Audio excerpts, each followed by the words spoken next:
Like, hi, be well. Okay, so we're now planning to start the seventh chapter of the book of Esther. Okay, traditionally we've been doing between 1.5 to 2 chapters each session.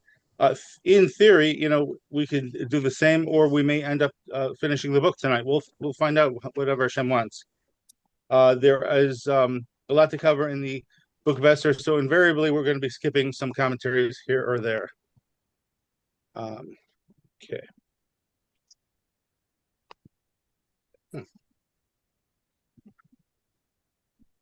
Okay, so I'm going to read the Hebrew. Tonight's translator is Owen of the text, and then Linda's going to be the translator of the Blue Edition Art Scroll commentary, and Teresa's going to be the translator of the White Edition Art Scroll commentary. And if I quote from it, I'll be the translator of the Judaica Press commentary. Okay. Now, just checking my books. As I showed you before, I have many books to go through. So I'm seeing if I have any notes that I wanted to cover. Okay, there is one quotation on chapter 7, Judaica Press will want us to cover. Let's see, what about the Arts with Tanakh series?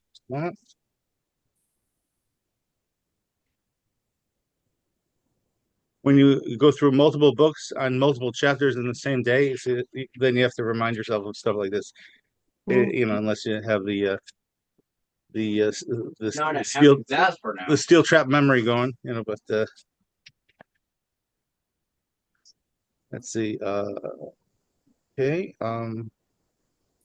Yeah, Art School Tanakh series will also be quoting from on chapter 7.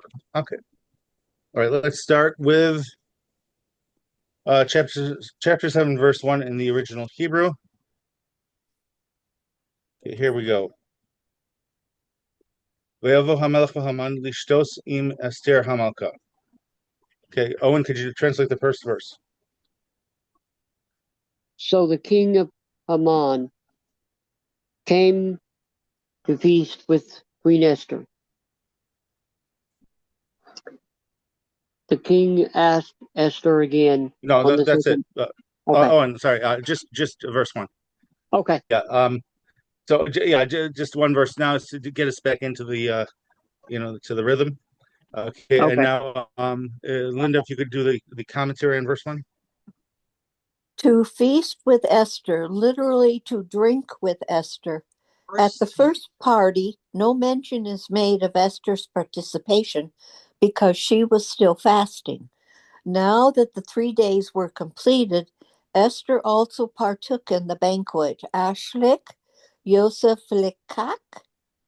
It should be seen as nothing less than miraculous that despite Ashuras's disturbed mood, he still came to the feast and was cheered by the wine to the point that he was prepared to fulfill Esther's wish. Rat Gallico? Yes. So again, this is a book of hidden miracles, but you string them all together, it's impossible for this to have happened without miracles. So that's a sign of God's humility. He tries to give people free will to the extent that he hides himself in plain sight. But that's only possible until Mashiach comes. But then it's going to become more and more that there's open miracles, like until it's like the time of Moses. And that time, God won't be able to hide himself in plain sight out of his humility. So the one solace we could take is that at least at this time, God is able to enjoy the act of humility of hiding himself, so to speak. It's really amazing how humble God is to allow human free will when he's the boss, and then giving free will means potentially setting up rebels. But he was so much into free will, it's amazing.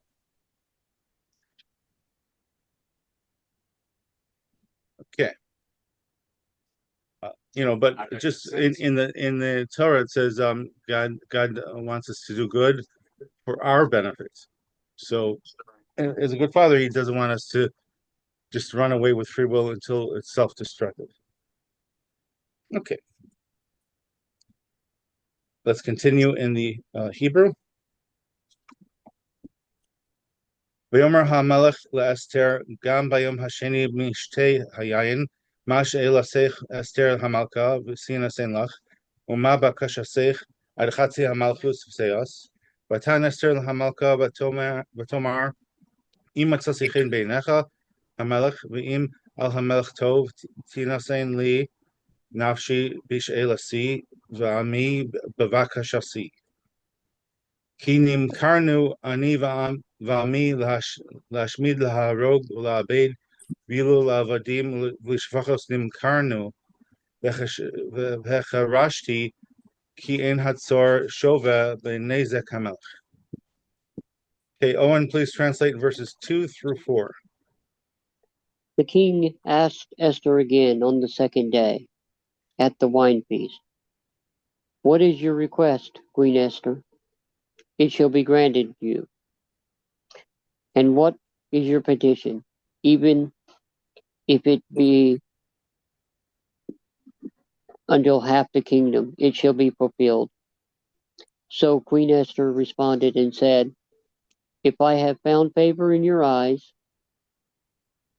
O king, and if it pleases the king, let my life be granted to me as my request, and my people as my petition. For we have been sold, and I and my people to be destroyed, to be slain, to be exterminated. Had we been sold as slaves and maidservants, I would have kept quiet, for the adversary is not worthy of the king's damage." Okay, let's continue in the prophecy. Verse 5, Vayomer HaMelech Achashverosh Vayomer L'Esther HaMalka Mihu Ze Ve'ezehu Asher Malao Libo Lasos Ken Vatomer Esther Ish Tsar V'Oyev Haman Hara Hazeh V'Haman Niv'as Lifnei HaMelech V'HaMalka. Okay, Owen, please translate verses 5 and 6. Thereupon King Ahasuerus exclaimed and said to Queen Esther, "Who is this? Where is this one who dared do so?" One more verse. Yeah, I got to change the page. Here with me then. Almost had it. Mhm. And Esther said, "A man who is an adversary and an enemy. This wicked Haman." Haman trembled in terror before the king and queen. Okay.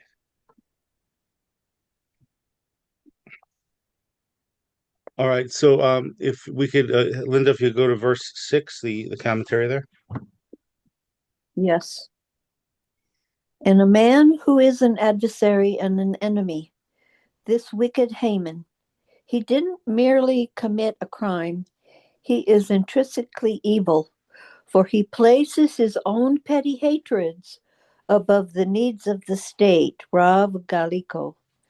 Haman trembled in terror before the king and the queen. In the presence of both of them, together he trembled. Had he been confronted by either of them privately, he could have talked his way out of the bind. To the queen, he could have innocently pleaded that had he known the Jews were her people, he would have never pursued the decree. To the king, he could have claimed that although the Jews were Esther's people, they were nevertheless worthy of extinction. But since both the king and queen were present, he couldn't defend himself. How could he tell the king in the queen's presence that, had he known they were her people, he would never have condemned them?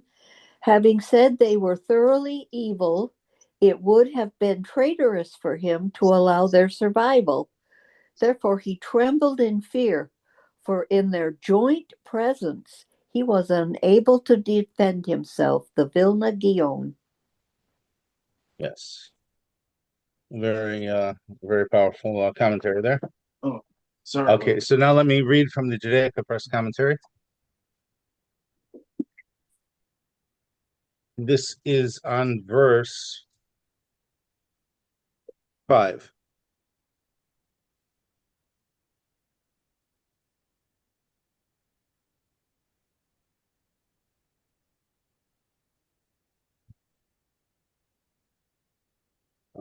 Who is this and where is he? This translation follows the Targum. Malbim explains who is this and what is this that made him dare to do this. Eshkol HaKofer interprets this as a repetition. Ahasuerus asked those around him, who is this? When he received no reply, he turned to Esther and asked her, and where is he? He further suggested that Ahasuerus reasoned that it was improper to do such a horrendous deed even to a simple average king, surely not to a monarch as great as he. Moreover, it was improper to do this even to a simple average queen, surely not a queen as great as Queen Esther, descended from a great royal family. She was descended from King Saul. He therefore asked, who is this, and raised a hand against the king? And who is he who raised a hand against the queen? Who dared to do this? Literally, whose heart filled him to do this? This was not an act done on the spur of the moment, but the result of thought and premeditation. Eshkol HaKofer. Ouch. Ouch, ouch, ouch. So he trembled with fear because he knew that he had no defense if this was the line of a path that this party was taking.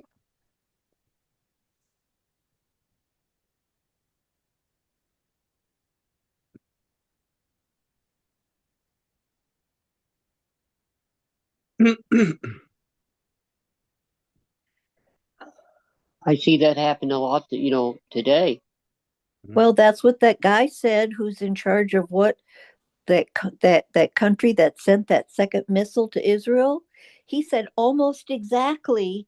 He said, I hate the Jews. I'm going to kill them all. And I thought, what? Who do you think you are? He may well be. Are you talking about from Yemen or which one? Yeah. Yeah, he may well be a Amalekite. No kidding. I mean, he just. It's one of the I areas that thought could have been you exiled just. to. I mean, he just really set himself up. I said, boy, if God doesn't take you out, he'll take you out himself personally. I Yeah, mean, now that his there's a new mouth. now there's a new custom for the IDF and Mossad to work together to assassinate the enemies of Israel. His arrogant stand may not be wise, but it Well, helps. Put it where? It makes it easier for targeting purposes. So at least there's that. no, I couldn't believe he said it. Okay. Okay, you open your mouth. Okay, we know who you are now. Yeah. Which bodes a question. Mm-hmm. We haven't gotten to it yet, but when the king says that they can defend themselves, was that then, or is it also now as well?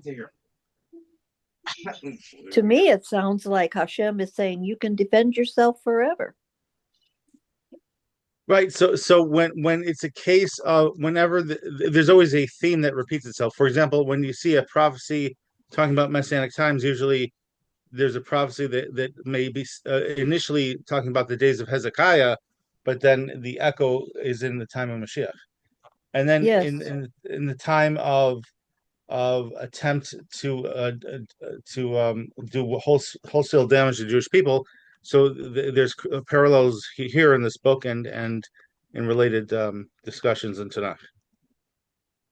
So that's usually how it happens. Isaiah starts to think about his son-in-law Hezekiah, and then God also has a dream about Mashiach as well. Ah, insightful. Yeah, pause for that. Okay, and now let's do a few more verses and do another commentary. This one will be from the white edition art scroll. All right, so we left off at verse 6. Yes. We picked verse 6. Okay, so I'll read 7 through the end of the chapter. This is only 10 verses chapter. That's what I'm saying. There's a possibility we could even finish this book tonight, because chapters 7 and 10 are very short. Okay. Okay, verse 7 in the Hebrew. V'amelech kam b'chamaso mimishte hayayin el ginas habison. V'haman amad levakesh al nafsho me Esther hamalka ki cholsa elav hara me'es hamelech. Melech shav miginas habison el beis mishte hayayin. V'haman nofel al hamita. Asher Esther aleha vayomer hamelech hagam lichbosh es hamalka imi v'abois hadavar yatsa mipi hamelech ufnei Haman chafu.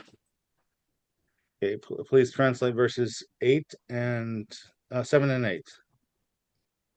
The king rose in his wrath from the wine feast and went into the palace garden, while Haman remained to beg Queen Esther for his soul. For he saw that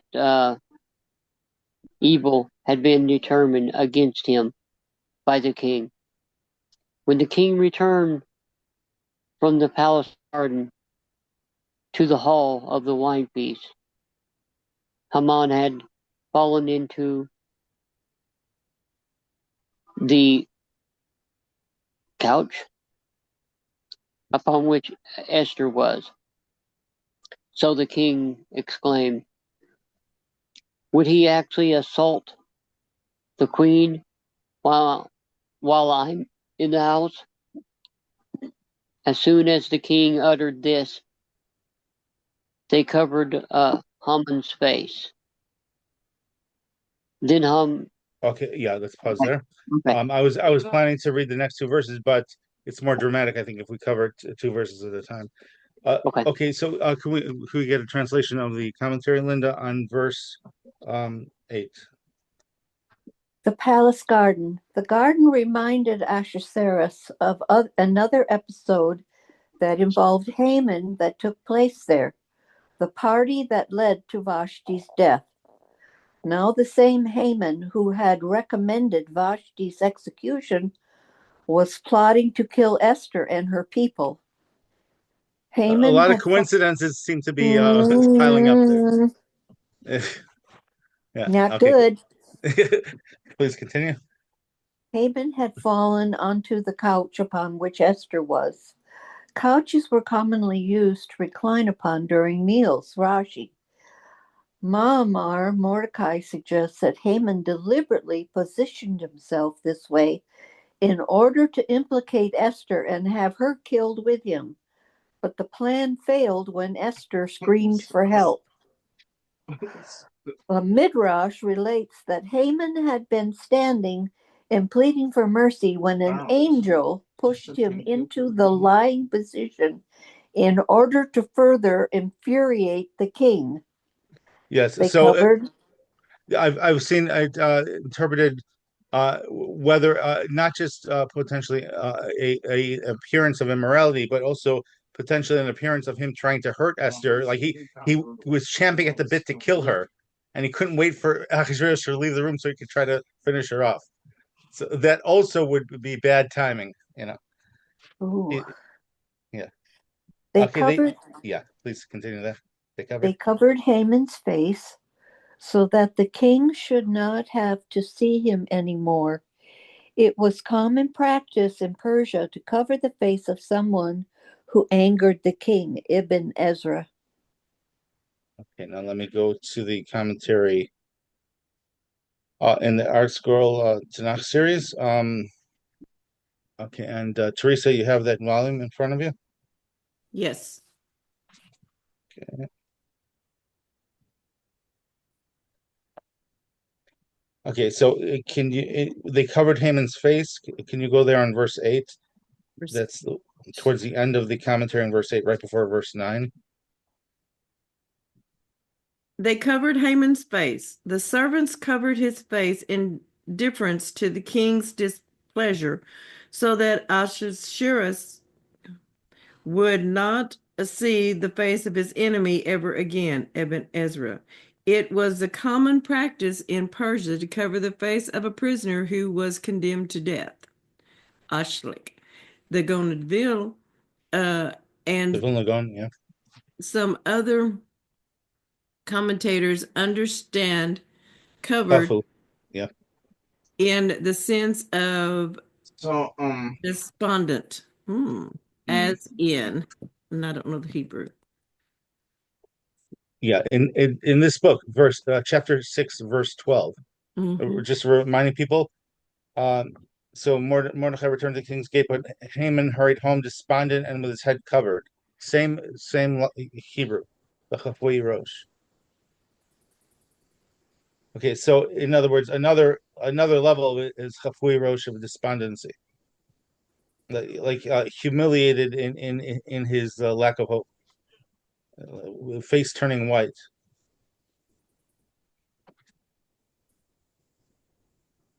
I mean, either way you do it. I mean, somebody suddenly covered, like they have no relevance to this world anymore, or them totally losing all color from their face. Either one is a horrible moment for him. space. Yeah. What's a blue?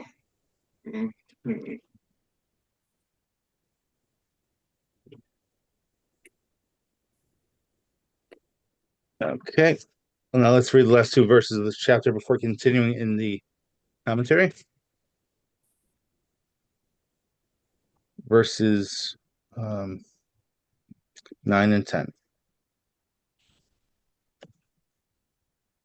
ויאמר חרבונה אחד מן הסריסים לפני המלך, גם הנה העץ אשר עשה המן למרדכי, אשר דיבר טוב על המלך עומד בבית המן גבוהה 50 אמה, ויאמר המלך תלוהו עליו. ויסלו את המן על העץ אשר הכין למרדכי, וחמס המלך שכחה. Okay, Owen, please translate the last two verses of the chapter. Then Rabbani, one of the chamberlains in attendance before the king, said, "Furthermore, the gallows which Haman made for Mordecai, who spoke good for the king, is standing in Haman's house. It is 50 cubits high." And the king said, "Hang him on it." So they hanged Haman on the gallows that he had prepared for Mordecai, and the king's anger abated. Mm-hmm. So now the Art Scroll Blue edition does not quote Vilna Gaon here. Let's go to the white edition. So Teresa, if you could read from that, that would be In starting at the top of verse 9, or no. Let me find it again. are we in 10? Or do you want from 10? Let's see. What was it? Oh no, it wasn't the Vilna Gaon. It was Rashi. Okay, go to the furthermore paragraph right before the bottom of last paragraph on page 104. Page 104. Assuming your edition is close enough to mine. Furthermore, Charbona. In what chapter? I mean, what verse? 9 or 10? That's in verse 9. Okay. He became enemies. Kavanagh said, "This is not the only crime committed by Haman, for he was." Where are you now? No, I'm a little bit further down. a little Okay. bit further down. Cabana's words illustrated the saying, once the ox had been cast, No, sages obtained? Is that all right? okay. Maybe I'll read it. there's there's like five, six paragraphs on the page starting with the word carbona. So I mean, towards the end. But anyway, let me read it, and you'll see what I mean, Teresa. Okay. Gam. Furthermore, Harbona told the king not only did Haman do the things Esther accused him of, he is Gam also guilty of preparing a gallows to hang a friend of the king, one who saved the king's life. Rashi. Yeah, the timing is also. It's Okay. very poetic that, he chose his own judgment. Exactly. Poetic. I found it. It was on page 106 on my book. Okay, so now also a little bit earlier in the same book, in the White Edition Tanakh series by Erzberl. Let's see, there's another paragraph that's very interesting.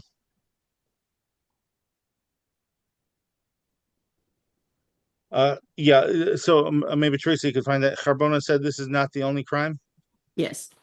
Chabana said this is not the only crime committed by Haman, for he was an accomplice of the conspirator, Bigsan and Tarish. His enmity, is that right? Yeah, against Enmity, yeah. Mordecai dates back to the time when he bared that assassination attempt. Haman erected the gallows to avenge himself against Mordecai for his loyalty to the king. Carbana's words illustrated the same. Once the ox has been cast aground, slaughtering knives can readily be found. Ooh.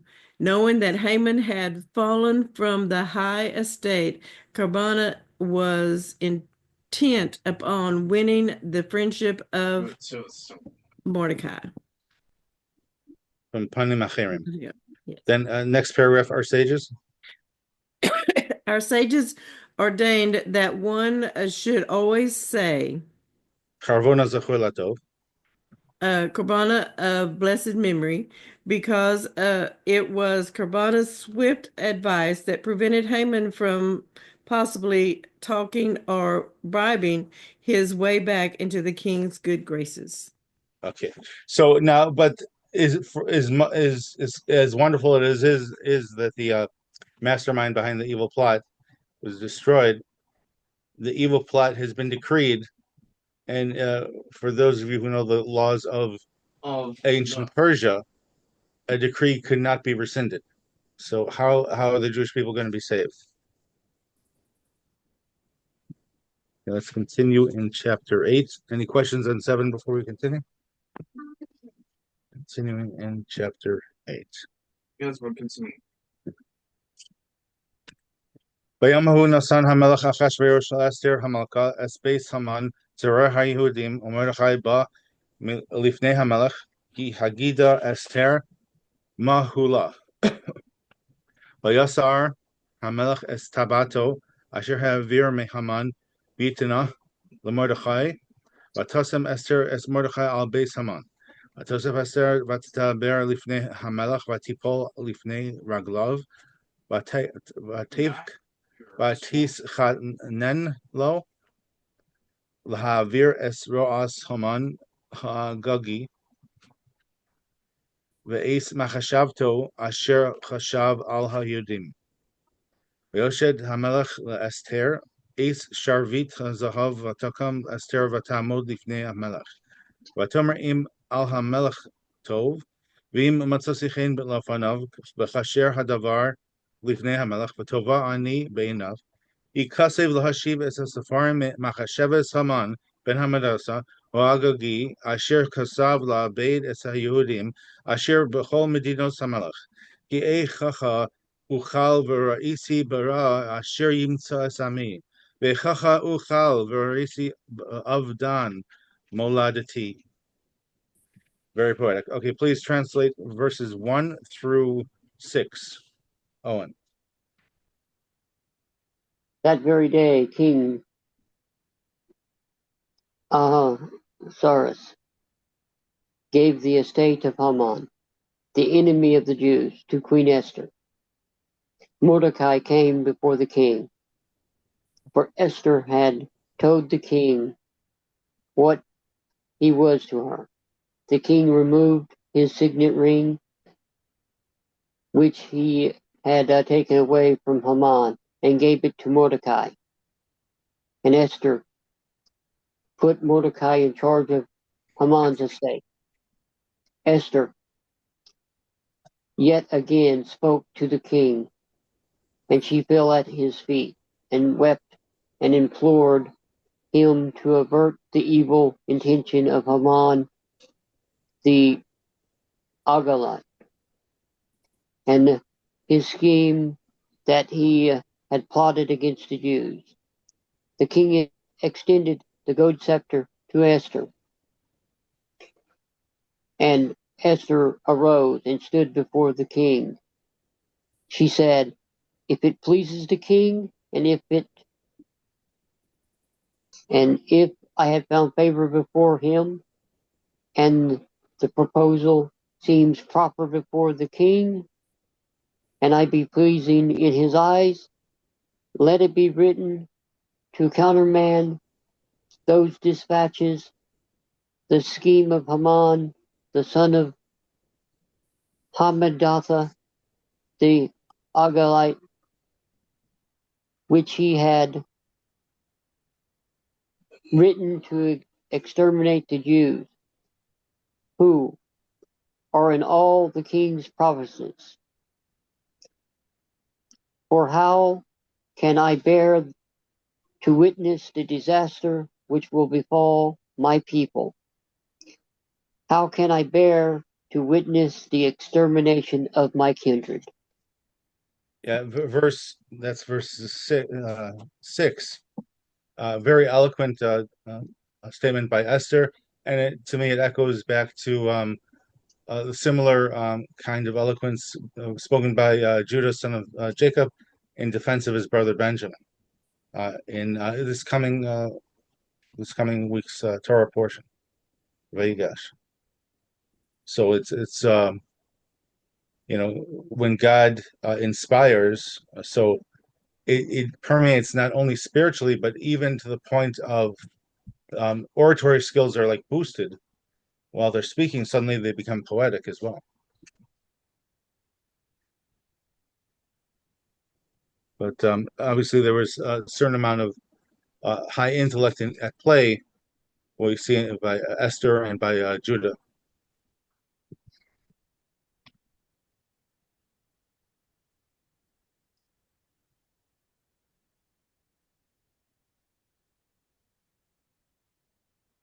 Okay, the commentary on verse 2, Linda, page The 32 in king the Blue Edition. removed his signet ring and gave it to Mordecai. When Ahasuerus gave his signet ring to Haman 3:10, a precedent was set that it would be worn by the prime minister. That position and privilege were now transferred to Mordecai, Joseph Legach, and Esther put Mordecai in charge of Haman's estate. Having received this property as a gift from the king, it would have been disrespectful to outrightly transfer it to Mordecai. So she appointed him administrator, Menos Halevi. Right. So now remember this is a bit different from like in this Torah portion we had this weekend, Miketz, where Pharaoh gave the viceroy powers to Joseph. So in that case, Joseph was the absolute ruler unless he tried to overpower the Pharaoh's decrees. Joseph was basically just complete managing ruler of Egypt. Pharaoh just wanted to be able to party more and not worry about stuff, but he still was the top boss. So Pharaoh had a much more laissez-faire as I would say in French, form of lean back and let somebody else do the leadership. Here, even if it was given in the signet ring, remember, if somebody just approached Ahasuerus at the wrong time of day, or when the king was in a bad mood, they were automatically their life was forfeit. Basically, it was like a psychotic policy that anyone was doomed to die unless the king raised his staff. So it was an entirely different situation here. Having the signet ring only meant if the king gave further instructions, then Mordecai would be the boss, and nobody could argue with him. Nobody would have to run back to the king for second guessing. But there had to be a further instruction by the king, otherwise the prime minister couldn't do anything. So it's not exactly the same situation. Joseph had more absolute powers than Mordecai here. But on the other hand, this is an empire of 127 provinces, so it was much bigger than the rule of Egypt at the time that Joseph was placed in power. However, remember during the famine, what does it say? The entire famine, the famine covered the entire land, or the word land in this context in Genesis, in the time of the famine and the time of Joseph, the entire land is probably referring to the entire earth, but that means the entire the entire centralized governments of the earth. The main governments, like either it's like Egypt or Syria or Israel, any of those governments in those areas periodically became the leaders of the world. So when it says all the land, it's referring to all the earth of the central part of the earth. So eventually, Pharaoh was controlling all of the major merchant points in the world during the rule of Joseph. But when the famine ended, so then people stopped being as dependent on Egypt, so that they immediately reasserted their own independence. But for a couple of years there, under Joseph's rule, Egypt was pretty much as powerful as the Persian Empire. So it just goes to show you the ingratitude against the memory of Joseph when the later Pharaoh decided to kill the Hebrew babies. The verse in Exodus says he didn't remember Joseph. That's has more connotation behind it than perhaps you would think about at first glance.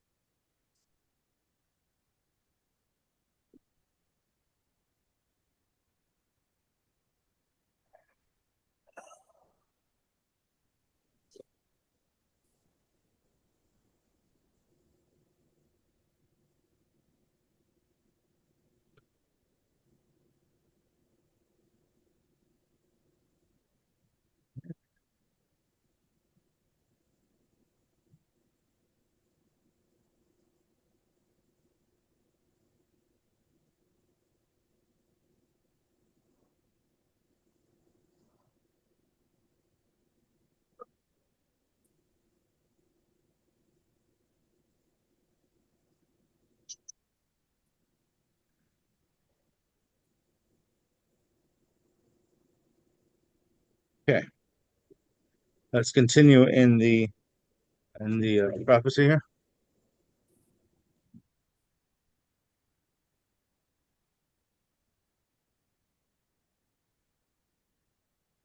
One more thing.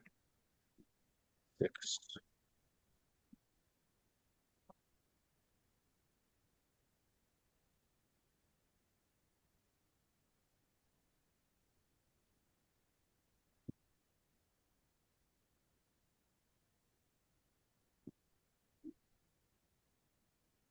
Okay, verse 7 in the Hebrew and following. ויאמר המלך אחשוורוש לאסתר המלכה ומרדכי היהודי הנה בייס המן נשאתי לאסתר ועושו תלו על העץ על אשר שלח ידו ביהודים Atem kisvu al ha-Yehudim katov beinechem.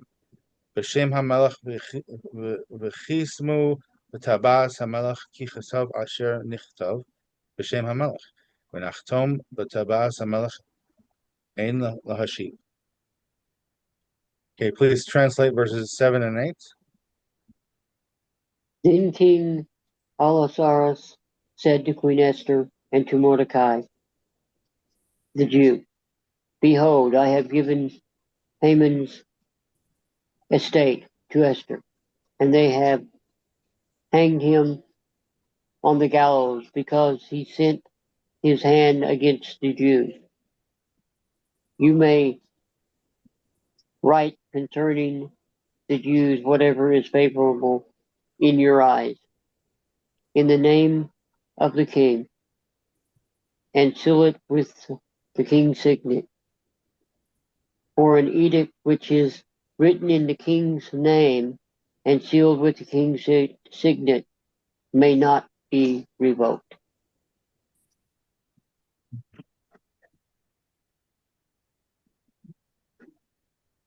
Do I keep it going? No, I'll first do the Hebrew prophecy. Okay. So the complication is they're going to have to think of a workaround to prevent the previous decree from happening, because there's no way they could undo it. It's illogical. According, a logical law is like in the Gemara. There's a concept called pesha asuhu pesha hitor. The mouth that ties is the mouth that unties. The mouth that binds is the mouth that unbinds. So that if a person makes a promise, they could retract it with another statement. In some cases, it may require going to nullify a vow or something, but you could use the method of causing something to be a decree to reverse it. Like like in the American system, you pass along Congress, you return to Congress to undo the law. You don't have to try to change the Constitution in order to just change the law. You simply change the law. So the Talmudic system and the American system are examples of logical legal systems. So the Persian legal system, at least under Ahasuerus, was chaotic and illogical. So they had to now come up with a new way to save the people, because the law has failed them, and the decree is on the books for the mass, for the genocide, a worse decree than anything passed in the generally speaking in the Nazi regime, and it was still on the books, and the king just told them there's no way to break that decree, so they're going to have to figure out something else. So it's a really difficult moment it must have been for Mordechai and Esther. They have the power to fix it, but how are they going to fix it?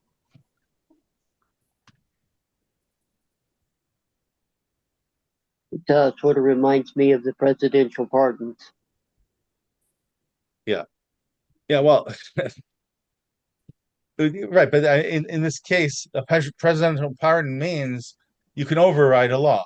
There's a decree that somebody should be in jail, or somebody should have a death penalty, whatever the case. Yeah. Either way, the president could pardon that. So that's an override system, and that's logical. What if there was a previous miscarriage of justice, whether by error or political gain? If there was a miscarriage of justice, you should implement justice. But so the Persian law, as defined by Ahasuerus, was no, whatever he said must have been the perfect law, no matter what. So it's an insane moment when he clearly didn't want the Jews to die anymore, but even he couldn't figure out how to fix it. Said, do whatever pleases you. Oh my goodness. This is giving me a headache. You figure it out. Right. But that's the name. Ahasuerus is a play on in the Hebrew is the king who gives a person a headache. He just think about all the evil decrees. It was hard to follow. Not just that, but again, you should be able to talk to a king. What if he sent you on a mission? If Achashverosh sends someone on a mission, they return to him at the wrong time. If he's in a bad mood, they still are going to die because he didn't raise his scepter in time. So he weighted it against anybody even trying to listen to him.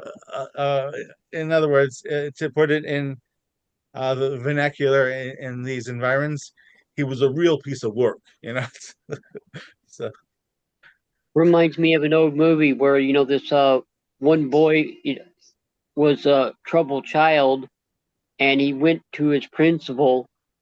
He didn't knock or anything, and the principal wouldn't listen to him. And then, the boy, ended up getting killed because, after that he just left. Yeah. yeah. Yeah, but I mean, it's just mind-boggling, some of these rules that Achashverosh had in his kingdom, and they're only coming out here in the Book of Esther, which means it only really happened in Achashverosh's time. The other rulers of Persia didn't even have his same kind of decrees.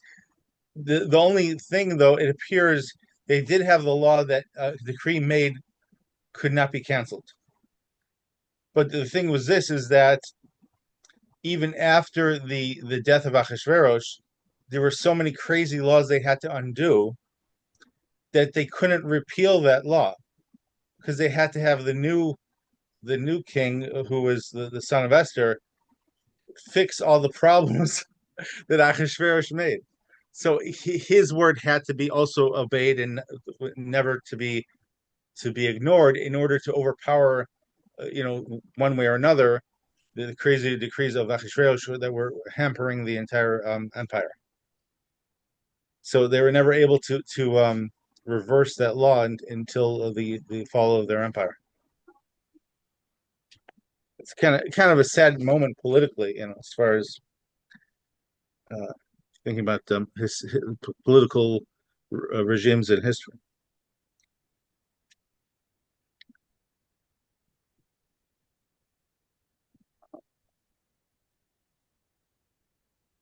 Okay, let's continue with verse 9 in the Hebrew.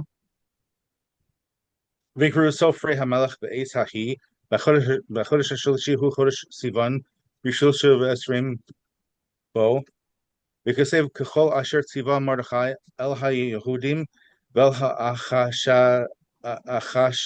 dar panim v'ha-Pachos v'sori ha-Medinos asher mehudu v'ad kush sheva v'esrim u'mea medina u'medina ki chesava v'am kilshono vel ha-Yehudim kiv savam v'chil shonam. Okay, please translate verses 9 through. Wow, that's just one long verse. Okay, please translate verse 9. So they summoned the king's scribes at that time, in the 3rd month, which is the month of Sivan, on its 23rd day, and it was written as Mordecai had dictated to the Jews and to the satraps, the governors, and the officials of the provinces from Hodu to Cush. So that translates by most standards from India to Ethiopia. Okay. Wow. Yeah, the huge. Wow. That's what I'm saying. Even though Mordecai didn't automatically get the same power as Joseph, it was a much greater empire than the Egyptian empire. Wow. Yeah. I'm still just wrapping my head how big this is.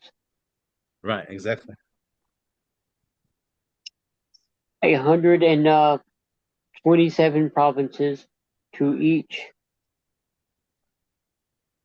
province in its own script, and each people in its own language. And to the Jews in their own script and language.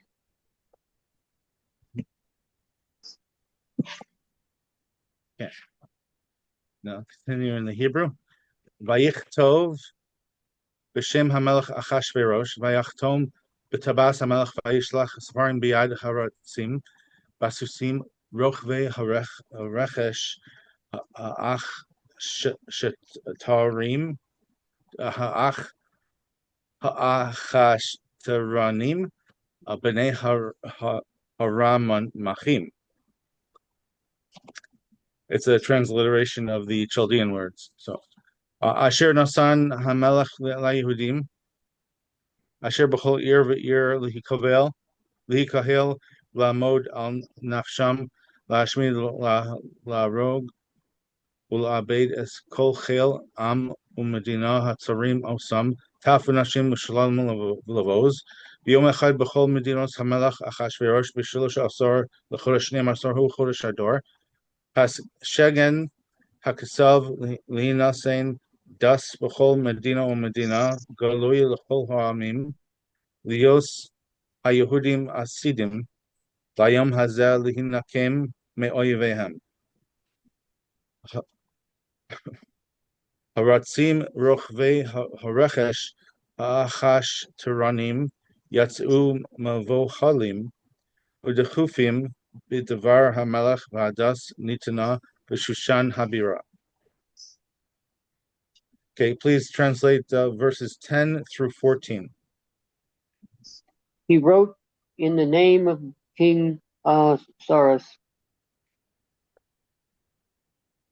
and in their own script and language. He wrote in the name. He wrote in the name of King Ahasuerus and sealed it with the king's signet. He sent dispatches by courier on horseback, riders of swift mules, bred of mares,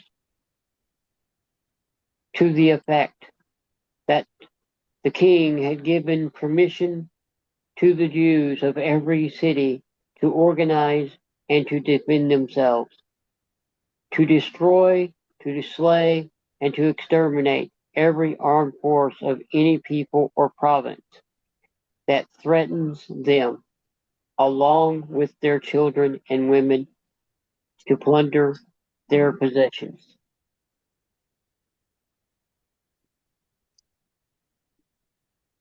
On one day in all the provinces of King Ahasuerus, namely upon the 13th day of the 12th month, and that is the month of Adar, copies of the document were to be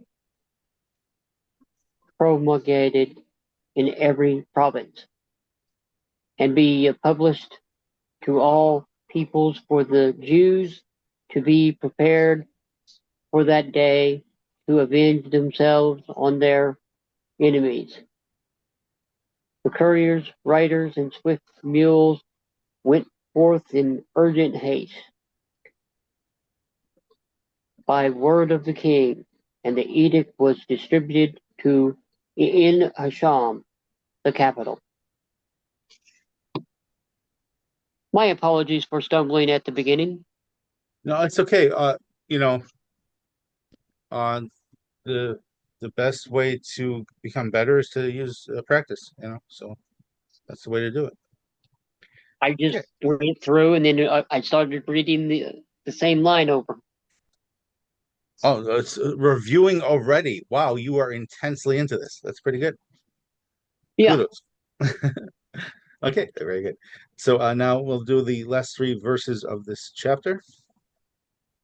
Mordechai yatsa milifnei hamelech bilvush malchus techels v'chur v'teres zahav gedola v'sacharich boots v'argaman v'ir shushan tzohala v'samecha layehudim hayisa ora v'simcha v'sasim v'yakor v'chol medina v'chol ir v'ir makom asher devar hamelech v'daso magia simcha v'sason layehudim mishteh v'yom tov v'rabim me'amei haaretz mis yahadim ki nafal pachad haYehudim alechem. Okay, So please translate verses 15 through the end of the chapter, Owen.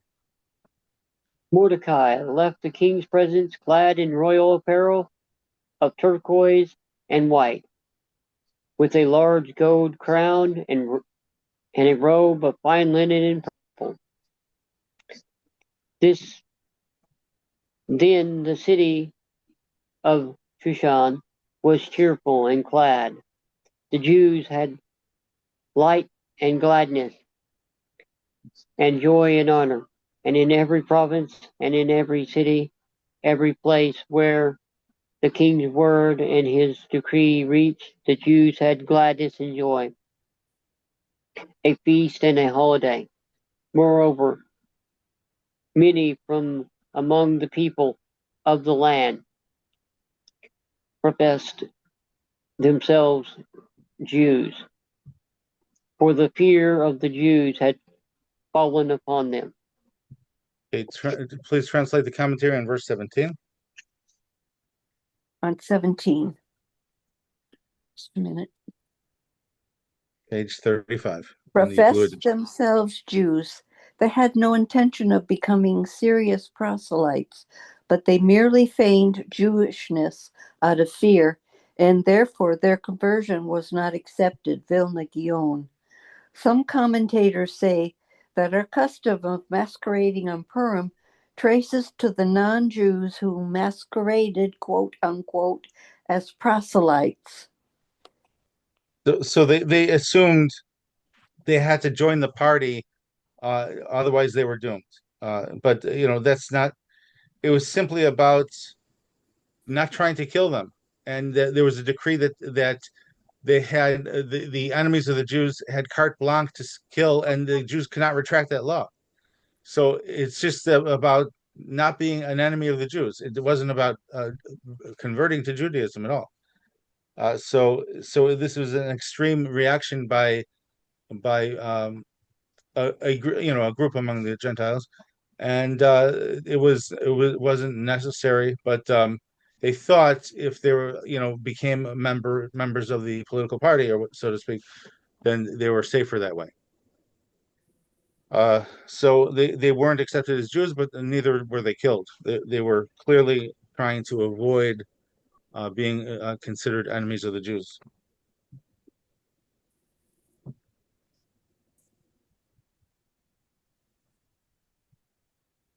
So It's about survival of the fittest.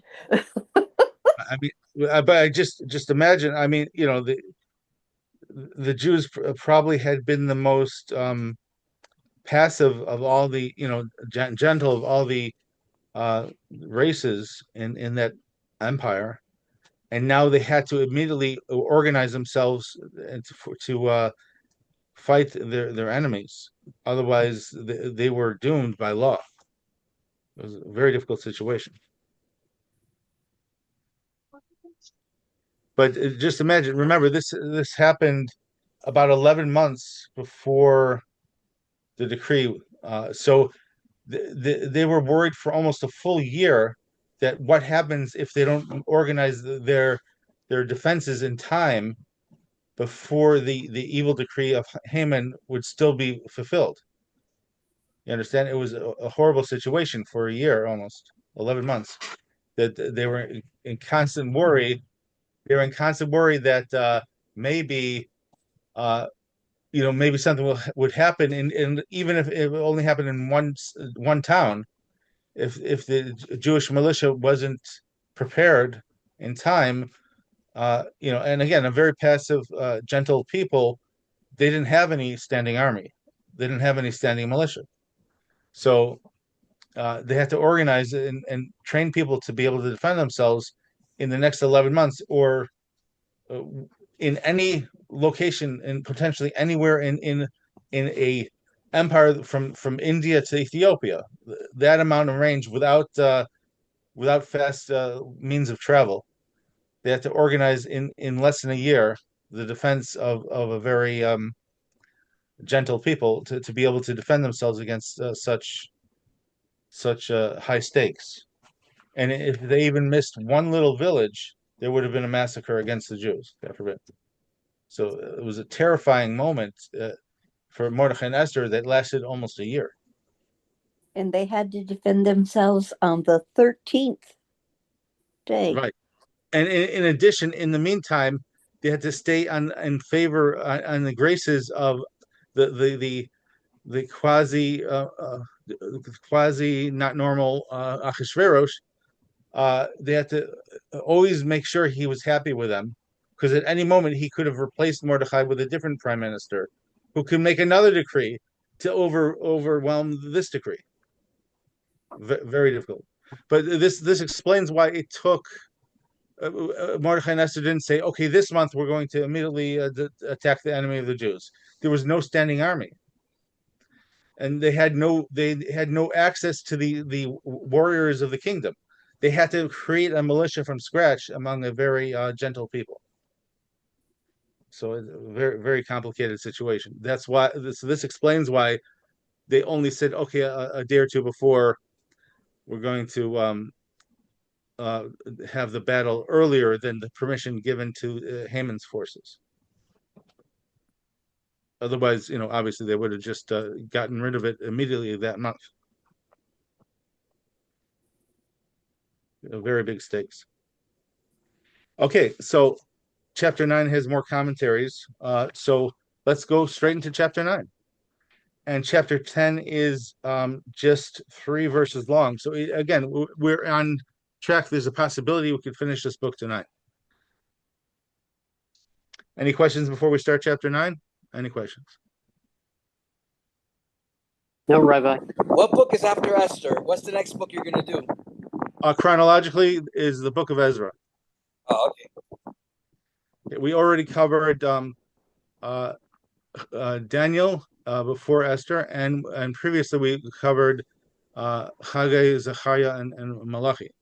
So of the prophets in that generation, the next one will be Ezra. And after Ezra, we'll do Nehemiah. And then we'll continue in the writings. Let's see, I think my original plan was to, let's see, I think did we cover the book of Ruth already? I think we covered the book of Ruth, right? Previously. So I don't think so. I don't think we did. I don't think so. Okay, we might again go through the book of Ruth if so I was there earlier. right, and then after that go into Ruth's great grandson's book, the book of Psalms, probably. Because and then right after King David's writings, there's 3 books of King Solomon in the writings as well. So lots of stuff. Very interesting. So, Rabbi, there's 32 verses in 9. Do you want to start on that tonight, or would just wait till next week?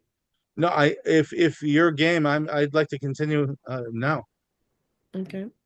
Owen, do you want to continue translating, or do you want someone to help you? I mean, if someone else wants to translate, I'm all for it, but I can do either way. Okay. Okay. Any volunteers? Otherwise, Owen, he's welcome to have more practice. That's be an expert by the time you finished.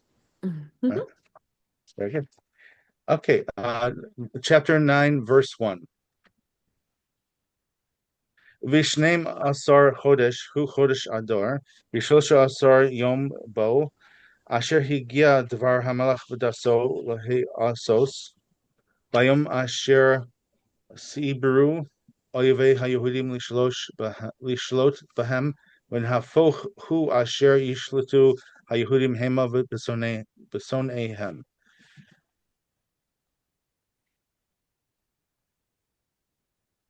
Nikhalu haYehudim ba'arehem b'chol medinos hamelach Achashverosh lishloach yad b'mavakshe ra'asam vish lo amad lifnehem ki nafal pachtam al kol ha'amim. Okay, please translate verses 1 and 2. Then in the 12th month, which is the month of Adar, on its 13th day, when the king's command and edict were about to be enforced, on the day that the enemies of the Jews expected to prevail over them, and it was turned about. The Jews prevailed over their adversaries. The Jews organized themselves in their cities and in all the provinces of King Ahasuerus to send forth their hand against those who sought their hurt. No man could stand before them, for the fear of them had fallen upon all the peoples. Okay, can we have the translation of the commentary now, Linda? Yes. And which of all the verses, or just which verses? 1 and 2 of chapter 9. The enemies of the Jews over their adversaries. The enemy seeks to personally inflict harm, while an adversary rejoices at the ill fortune of one whom he dislikes, although he may not inflict damage consciously. Thus, on the day when the enemies of the Jews planned to actively damage the Jews, the tables were turned, such as the Jews prevailed even over their lesser enemies. Their So name. Vilna Gaon. See below verse 5. The Jews organized themselves, those who had been hiding in small villages where they felt less vulnerable, now returned and assembled in their cities, Rav Arama. The common people were deterred by fear of the Jews. The officials who knew Mordecai personally were driven by a fear of him as an individual due to the power of his new position, Vilna Gaon. And remember the medrash we quoted a few weeks back. Mordecai had been a general in the army, so he knew strategic planning very well. So he was able to mobilize this perfectly, even Well, without that would also yeah, mean, too, that the officials knew that he was a general of war and that right, he didn't lose, right, and that and he had assembled Haman's and his armies to win. right, right. Remember, he saved Haman's Right. battalion from starvation because he had organized the food supplies of his own army so well. So it's very, very, it's very interesting how it all, God prepared Mordecai at several levels to face this situation. And the whole thing was based on the constant sacrifice by Esther, constantly having to placate the not normal king that she was now married to. What were you going to say? I was just thinking that the woman was left to deal with the lunatic and Mordecai to deal with the political. And that sounds pretty normal in a family. Lunatic. She had to deal with a lunatic, and he had to deal with the political The nightmare, political and war strategic nightmare. Yeah. Well, and the war not just the attributes. I said right, that not sounds just the pretty normal for a family. yeah, but remember, He had he the didn't have easiest access to the job. army. He didn't have access to the army. He had to mobilize an entire nation divided by insurmountable distance in Imagine less than a how year. many mules were running their butts off all over.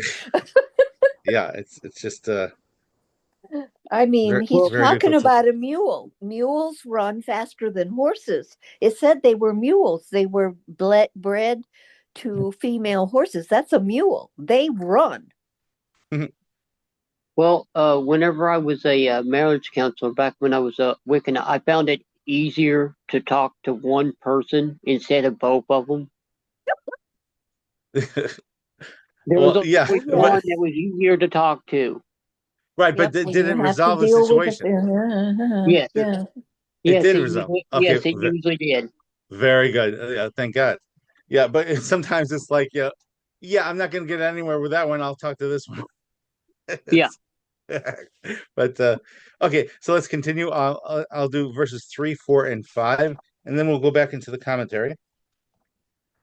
Okay, verses 3, 4, and 5. V'chol sarei hamedinos v'achash dar panim v'apachos v'oseim hamalacha asher lamelech menasim es haYehudim ki nafal pachad Mordechai alehem. כי גדול מרדכי בבית המלך ושמעו הולך בכל המדינות, כי האיש מרדכי הולך וגדול.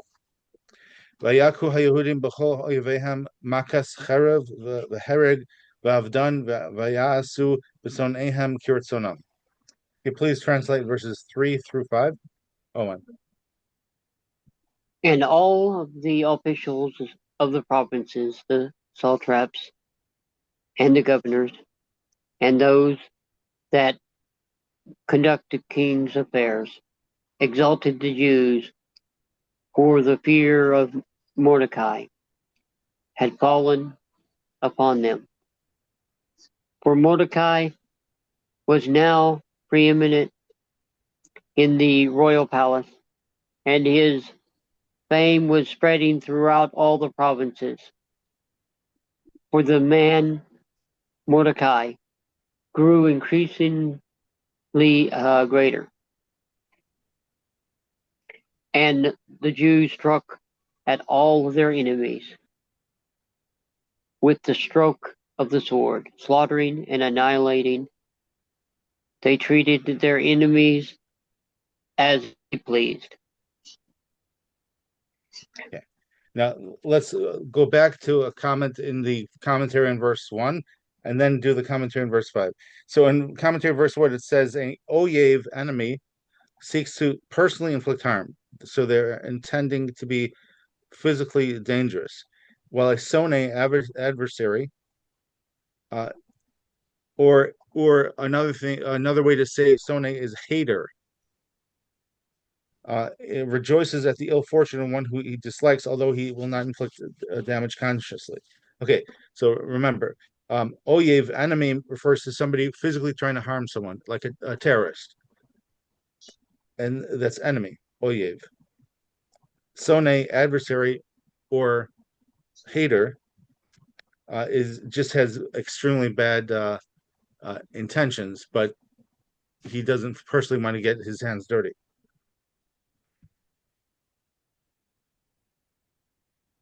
Okay, and then the other phrase from that commentary, sonaim, is plural for sonay, the adversaries or the haters. So a anti-Semite is generally a sonay, adversary, according to the Vilna Gaon's description on verse 1. Whereas like a Nazi was an oyev, an enemy, or a terrorist is an oyev, an enemy, because they're trying to physically hurt someone. Okay, and now the lines have blurred in a lot of colloquial descriptions. People calling somebody a Nazi, it's patently wrong, because a Nazi is someone who's a oyev, an enemy, trying to hurt someone. A sone, an adversary, a hater, is not a Nazi, because a Nazi would try to hurt someone. They have a very foul speech, maybe, but they're not actively trying to kill someone. It's a different category. But there's a debate here, because in this case, though, was the people who are adversaries given carte blanche by Haman. So there was a problem. You had to know for certain these haters, these anti-Semites, were not going to try to kill Jews if they were allowed to live. It was a horrible situation, right? If any error of judging someone too favorably, and an innocent person could die. Very difficult situation to be in. Okay, so now let's go more into this concept and the commentary on verse 5. Linda, please read in the blue edition, verse 5. At all their enemies, see above verse 1. According to Malbim, Enemies. Enemies are outspoken anti-Semitics, whom the Jews killed, while adversaries are those whose hatred is in their hearts, who were merely subjected to humiliation. Okay, so now again, so the question is this accurate? Let's look now at the ArtScroll Tanakh series. See what it says here. Okay, go to the verse. Teresa, go to the commentary on verse 5 in the ArtScroll on chapter 9. Please read verse 5. After the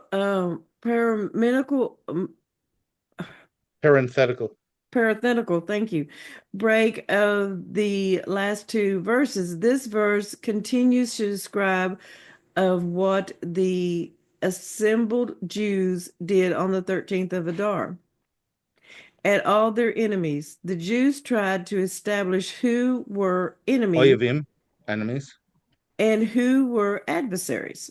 Tonaim, haters. Yes. An enemy is one who openly professes his hatred, while an adversary is one whose hatred is within. So in other words, if somebody's even just screaming their hatred, he's already an enemy. Why?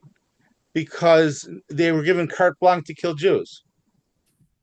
So once they're willing to talk about it publicly that they hate Jews, in that case, when again, now the environment was to be afraid of Jews publicly. So if someone was still screaming at Jews to kill them, it's logical that there would still be planning to kill Jews the moment they were spared. You know, it's a horrible ethical complication. And this is a commentary of Menos Levi. Okay, let's continue according to the Malbim. According to the Malbim, the where did he? Outspoken. Okay, The Sonaim, yeah, enemies. where the No, outspoken, the haters, sorry. the haters were the outspoken anti-Semites who were slain, and the Even enemies. enemies were those who were those with hatred in their hearts, who were merely subject to humiliation. So now there's a complication exegetically with this paragraph we just read here in the Artsville Tanakh series, the White Edition. Look again at the Vilna Gaon on verse 1. He says that enemy is someone who wants to physically harm, and so the adversary, the hater, is someone who just hates inside, right? Similar to the Manos Levi. Here, according to Malbim, right? Mm-hmm. The outspoken anti-Semites were Oyevim. Okay, wait. So look at the according to Malbim in Tanakh and Tanakh series White Edition, and look the paragraph of that in the Blue Edition. So if you notice, if you do a side by side comparison, they're reversed. One of these must be wrong. According to Maybe the they're Blue both Edition, right. well, no. According to the Blue Edition, Malbim says enemies are the outspoken ones. According to the White Edition, it says haters are the outspoken ones. Enemies are the ones with this hidden hatred. One of these it must be a misquote of the Malbim. You see that? Teresa, do you see what I'm saying? Mm-hmm. Adversary is one who rejoices at the ill fortune of someone he dislikes, even though he himself The words are juxtaposed. Yes. Both of these are quoting Malbim. Okay, it's okay if Malbim has a different opinion from the Vilna Gaon and Manos Levi, but it's not okay if Malbim has a different opinion than Malbim. Yeah. Okay, so which Art Scroll edition is a misprint? Maybe it's husband and wife. So you understand, if we find a mistake in Art Scroll, so that we have to find out the solution, because Art Scroll's basically the best English translation, right? Mm-hmm. Let me just review again. So I looked, of course, in the Hebrew of the Malbim to see which one is correct, but let me just look again in the Judaica Press for a second. Yeah, So, I mean it. Yeah, what are you saying, Owen? It reminds me of something that was told to me in the military, with what sergeants do with privates. You know, they give them enough rope so that way they can, figuratively, hang themselves. Yeah, it's Yeah, the Haman school of a boot camp. Yeah, they give them the rope. They give them the freedom so that way they can mess up. Okay, but here we see a contradiction in the Art Scroll and Art Scroll. So I'll just go into the original Malbim in Hebrew and read it. I read this before, but if I could quote it in class, it would be even better. But so this is incredibly important, right? Mm-hmm. If you only had, I mean, especially if you have both editions of Art Scroll, how do you know which one is correct, right? So you have to go to the original Malbim to find out.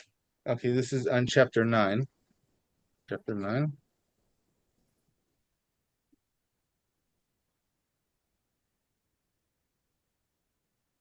See, so I feel like I'm doing a good service to my students if I am helping them to understand Art Scroll better, right? So this is very important. Now, remember, the Art Scroll Tanakh series generally is the one that has more commentary. So you think whatever is there is generally more authoritative. But the blue edition is a newer print. So if it's a mistake, maybe it was corrected better in the new edition, right? So you could go with either philosophy, and either way, you still have to confirm what does the Malbim actually say. Okay, we're going to chapter 9. Look at Malbim on verse 5.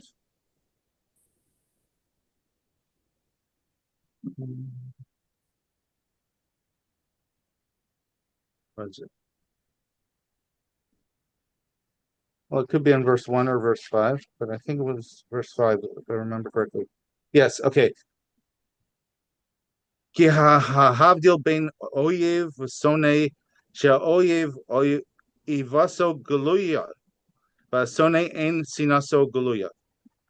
So here Malbim says that the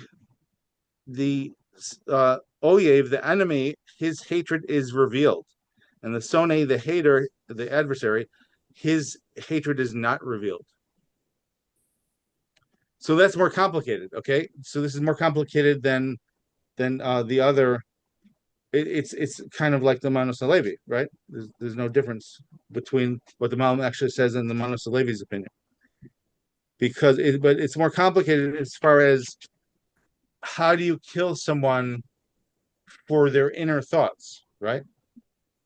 Now, if someone's shouting their hatred of Jews when the Jews are given the power to kill them, so maybe they're champing at the bit to kill them. But if they're no longer shouting their hatred, right? So now it's a different category. So if you want to go according to the Malbim's actual opinion, okay, and by the way, that's according to the blue edition. The white edition has the printing error. So if you go according to the Malbim's opinion, though, now it creates an ethical problem. Somebody who only hates in their heart, we don't know the hearts of people. Like it says in Deuteronomy chapter 29. The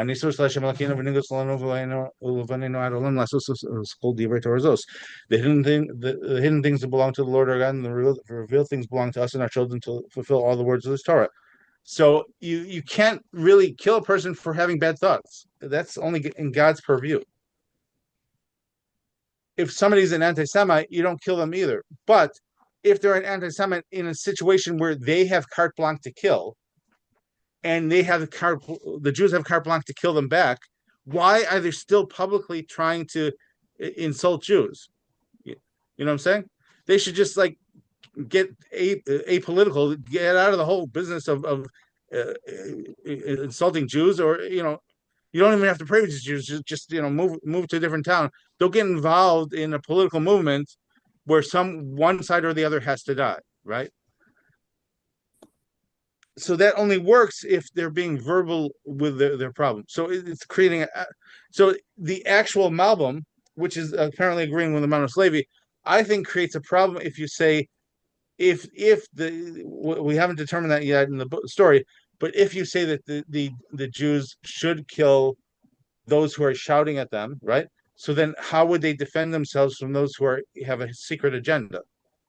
Complicated, right? You see what I'm saying? So now that we know that Malbim's opinion, it creates another problem from that perspective. But as we get to later in the book, we'll deal with that ethical issue later. But for now, we just understand the Malbim's opinion is like we find in the blue edition of Art Scroll, not like we find in the Tanakh series Art Scroll. But caveat: the Malbim's opinion in the Tanakh series of Art Scroll is an opinion of one of the sages of Israel. So this is actually, Hashem helped me to find, it's the opinion of the Al-Shech commentary. So in the white series Tanakh, even though it says in the name of the Malbim, in the paragraph that it's worded exactly the same, So maybe it is a misprint in the R scroll that they just juxtapose the Hebrew words, right? And so the old edition of the white Tanakh series has to be printed like the blue edition in the future. Next time they do an edit to their to the white edition series, right? Tanakh series. Or they could simply rename Malbim to Alshich in the white edition. So either way, it would work. That's how fascinating it is. The Alshich has the exact reverse opinion. However, the Alshich's opinion, reversing the roles of a hater is someone who proactively tries to hurt people, and an enemy is someone who secretly is an enemy. So that, however, is not according to the simple meaning of an enemy. Now, it's according to a more like at an emotional level, right? If somebody refuses to talk to someone for 3 days, there's a Gemara that says they could be considered like someone who has a grudge or like an enemy, right? But in this context, when you have a choice between enemy and adversary, hater, so and we see that the majority of the commentaries, there's actually at least 5 commentaries who go according to the Vilna Gaon that a hater is the one who hates within, and the enemy is the one who hates outside. So therefore, in either case, I'm not going to teach it like the Al-Shikh's opinion in this concept. The Al-Shikh's opinion makes more sense if you're discussing actually the concept of like for example, forgiving a friend or not. But in the concept here of people, we're trying to judge people. What's our ethical and moral obligation? Do we assume they're going to repent, or do we assume that they're a danger to life if they're allowed to live? You understand? So in that context, the majority opinion of the commentators makes more sense. We have to assume. Okay, so we're running. This is our running opinion now that haters, adversaries refers to people who hate within, and enemies are people who are screaming and champing at the bit for the God forbid, anti-Semitic results. Okay. So thanks for coming to the class. So this is a very important concept. If you have the Artsville Tanakh series, you have to know at least know that this is the opinion of the Alshech and not the actual opinion of Malbim. And if you have the blue series, you have to know that this is correct. You don't have to doubt it because of something you read in the Tanakh series. I need to get the blue series. Mm-hmm. Okay, so in other words, we see by our scroll, the most recent edition of this commentary, which is the blue edition, in this case, is printed correctly. So our scroll again could fix this either by calling the white edition's commentary, chapter 9 here, in the name of Alshich instead of Malbim, or transposing the Hebrew words of enemy and adversary. Okay.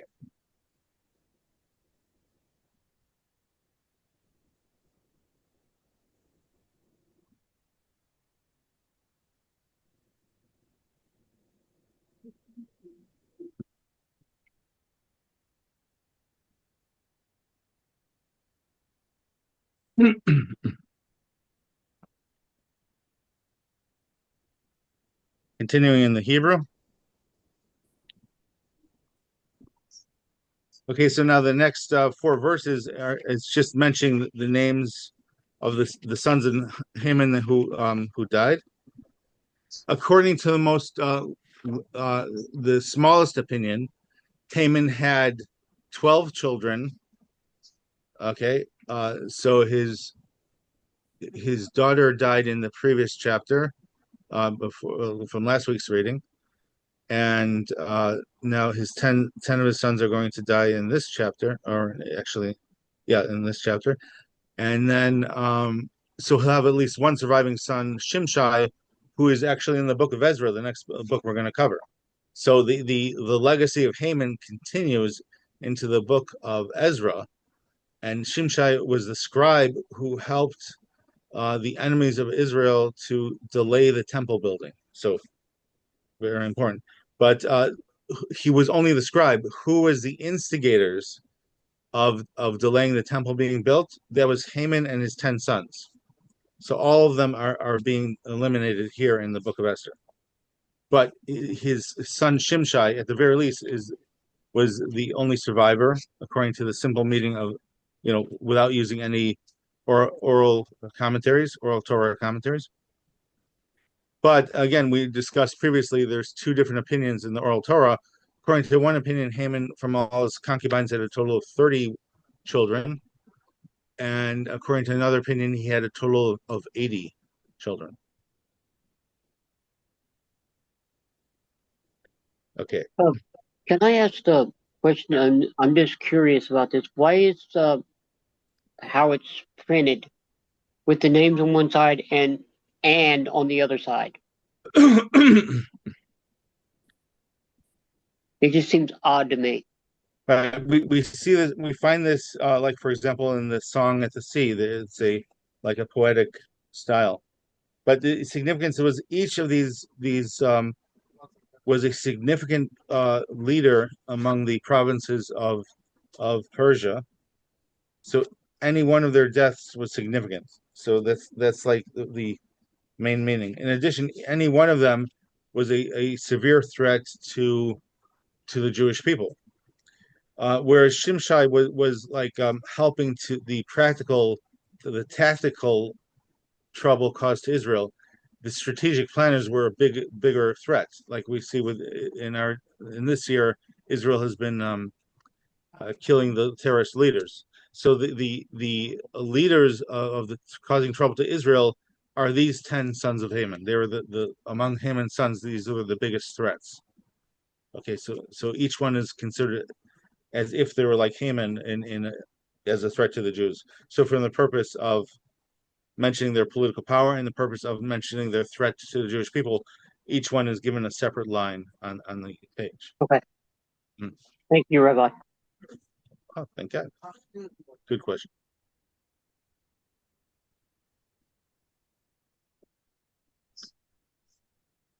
Okay, so verse 6 and continuing. Verse 6. ובשושן הבירה הרגו היהודים ועבד 500 איש, ואיס פרשן דסה, ואיס דלפון, ואיס אספסה, ואיס פורסה, ואיס אדליה, ואיס ארי דסה, ואיס פרמשתה, ואיס אריסאי, ואיס ארידאי, ואיס ויזסה.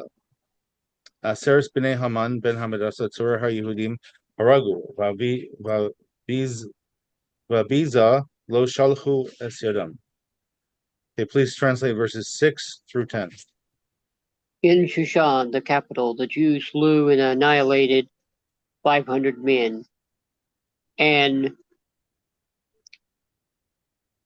Parshandatha, and Daphan, and Aspatha, and Paratha, and Adalia, and Aridatha, and Armatha, and Arasai, and Aradai, and Mesaphtha, and the 10 sons of Haman, son of Hamandatha, the Jews' enemy, and they did not lay their hands on the spoils. Very good.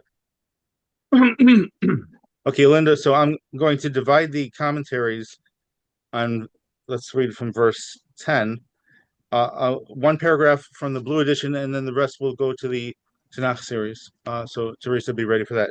Okay, in the blue edition, Linda, please read the commentary in verse 10. The first two paragraphs, actually. 10 sons of Haman, but they did not lay their hand. The 10 sons of Haman, citing Seder Olam, Rashi says that it was these 10 men who had instigated the decree by which Ahasuerus halted the building of the temple. See Ezra 4:6.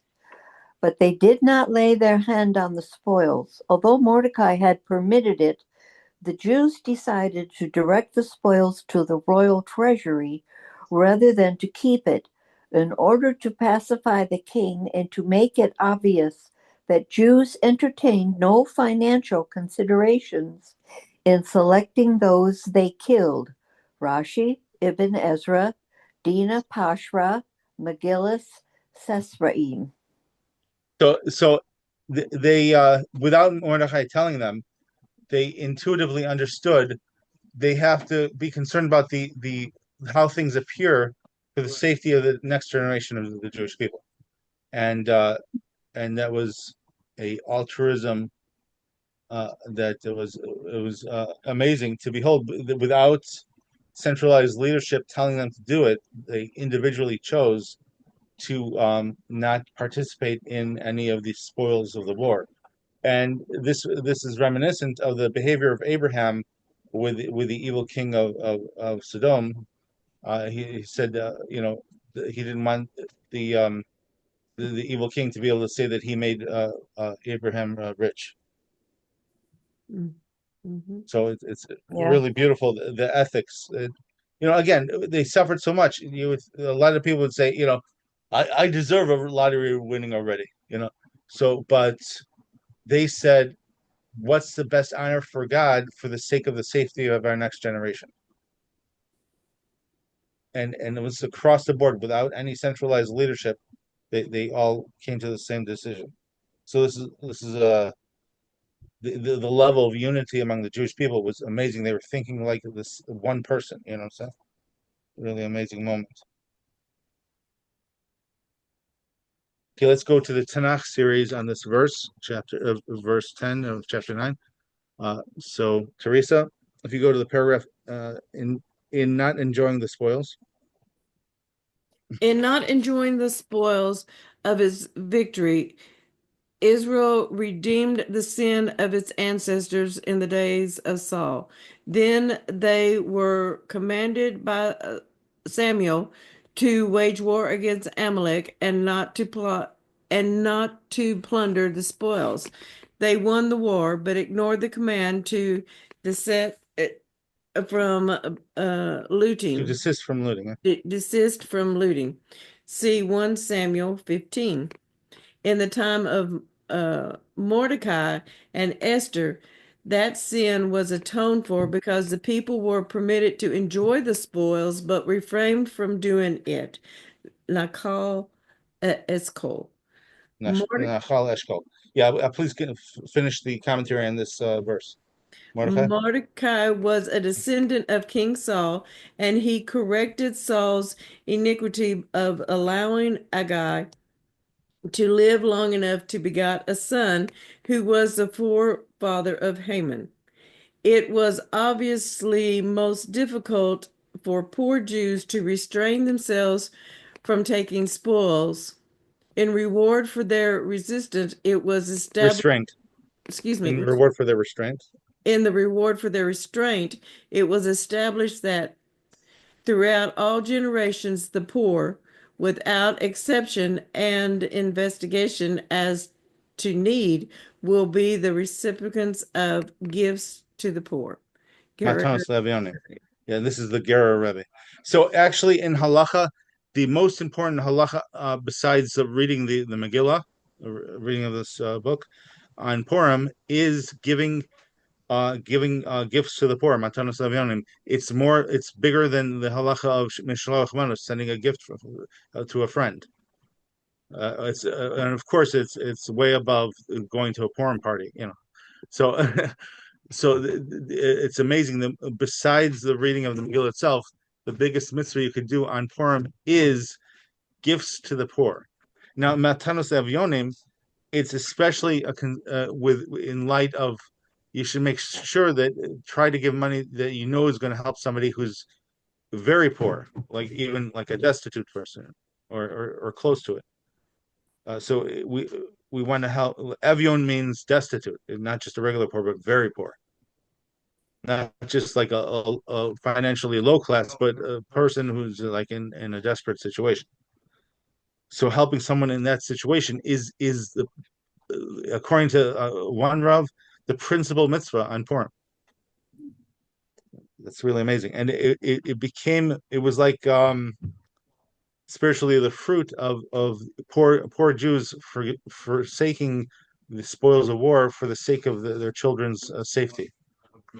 And so God rewarded poor people throughout history for their sacrifice. It's really amazing. It's one mitzvah leading to another mitzvah, mitzvah grows mitzvah. It's really a beautiful. Can't outgive Hashem. Yeah. Thank God. Okay, so let us continue in the translation. Okay. We went through verse 10. Now let's go to verse 11. Again, after this chapter, there's only 3 more verses to the whole book. So we have a chance to finish this. Okay, so here we go. Verse 11 in the Hebrew. Bayam hahu ba mispar harugim b'shushan habira lifnei hamelech v'yomer hamelech la'Esther hamalka b'shushan habira hargu haYehudim v'habed chamesh meos shish v'zaseres b'nei Haman b'shar medinos hamelech me'asu uma she'elasech v'yinasen lach uma ba'kashasech od v'seos v'tomer Esther im al hamelech tov Yinasin gam machar laYehudim asher b'Shushan lasos kedas hayom ve'es aseres b'nei Haman yislu al hayitz v'ayomer hamelech asos kain v'tinasen das b'Shushan ve'es aseres b'nei Haman talu v'kahalu haYehudim asher b'Shushan gam b'yom arba'a asor lechodesh adar ויהרגו בשושן 300 איש, ובביזה לא שלחו את ידם. ושאר היהודים אשר במדינות המלך נקהלו במוד על נפשם, ונוח מאויביהם, והרוג בשונאיהם 75,000, והביזה לא שלחו את ידם. ביום 13 לחודש אדר, ונוח ב14 בו ועשה עושו יום משתה ושמחה. והיהודים אשר בשושן נקהלו ב13 בו וב14 בו ונוח ב15 בו ועשו עושו יום משתה ושמחה. על כן היהודים הפרזים היושבים בערי הפרזות עושים את יום 14 לחודש אדר שמחה משתה ויום טוב משלוח מנות איש לרעהו. Okay, please translate verses 11 through 19. Okay. That same day, the number of those killed in Shushan, the capital, was reported to the king. The king said to Queen Esther, in Shushan, the capital, the Jews have slain and annihilated 500 men, as well as the 10 sons of Haman. What have they done in the rest of the king's provinces? What is your request now? It shall be granted you. What is your petition further? It shall be fulfilled. Esther replied, if it pleases the king, let tomorrow also be given to the Jews who are in Shushan, to act as they did today, and let Haman's 10 sons be hanged on the gallows. If you pause for a second, Owen. So we see in verse 12, it says annihilated 500 men, as well as the 10 sons of Haman. So in parentheses, the translation should have the statement, as well as the 10 sons of Haman, we captured. You understand? Or something along those lines. 10 sons of Haman, in the context of the translation, sounds like they were killed. But now she's asking that the 10 sons be hanged. So obviously they were not hanged yet, right? Okay, please continue, verse 14 onward till 19, through 19. The king ordered that all that this be done. A decree was distributed in Shushan, and they hanged Haman's 10 sons. The Jews that were in Shushan assembled again on the 14th day of the month of Adar, and slew 300 men in Shushan. But they did not lay their hand on the spoils. The rest of the Jews that were in the king's provinces assembled and defended themselves, gaining relief from their foes, slaying 75,000 of their enemies. But they did not lay their hand on the spoils. On the 30th day of the month of Adar, and they gained relief on its 14th day, making it a day of feasting and gladness. But the Jews that were in Shushan assembled on both its 13th day and its 14th day, and they gained relief on its 15th, making it a day of feasting and gladness. Therefore, Jewish villagers who lived in unwalled towns celebrate the 14th day of the month of Adar as an occasion of gladness, feasting, and festival, and for the sending of delicacies to one another. So it is nowadays, the 13th of Adar, except unless there's a Sabbath in between these days, then there's special rules, because we don't have a fast, for example, on a Sabbath day, unless it's Yom Kippur. But so the 13th of Adar is Tanis Esther, the fast of Esther, at least until Mashiach comes. But the 14th of Adar is Purim, and the 15th of Adar is Shushan Purim. Okay, so that's what these three dates mentioned here in this paragraph are connected to the actual halachos of Purim through each year. Okay, very good. And you just finished verse 19, correct? Yes. Very good. Okay, continuing in verse 20, chapter 9, in the Hebrew. ויכתוב מרדכי הדברים האלה, וישלח ספרים אל כל היהודים אשר בכל מדינות המלך אחשוורוש הקרובים ורחוקים, לקיים עליהם להיות עושים אס יום 14 לחודש אדר, ואס יום 15 בו, בכל שנה ושנה, כימים אשר נחו בהם היהודים מאויביהם, והחודש אשר נהפך להם מיגון לשמחה ומאבל ליום טוב, לעשות סוסם ימי משתה ושמחה, משלוח מנוס איש לרעהו ומתנוס לאביונים. Okay, please translate through verse 22, 20, 21, and 22.